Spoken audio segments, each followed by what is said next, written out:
drinking this. All right, so every week, Stu, you have a top 3 list. Let's get it out of the way. Oh, the top. Yeah, well, it's in my contract, like you said. Okay, we got. I can't wait to hear it. You know, I'm a fan. Right? I know you are. Dave hates it, but And I love it. I'm not a fan at all. Lots of people are, and I tell you, of course, I had to play stupid top 3 music. Are you ready? Yes. Yeah, yeah.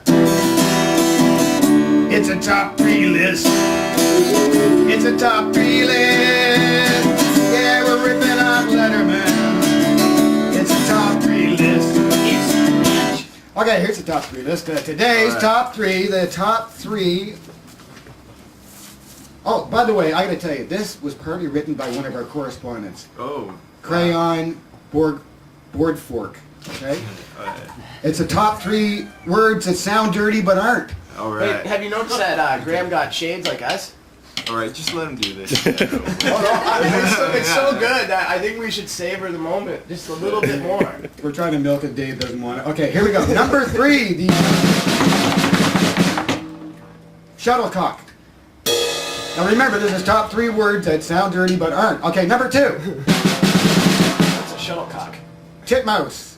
Okay, and the number 1 word that sounds dirty but isn't. Drums. Country. All right, let's go to some music.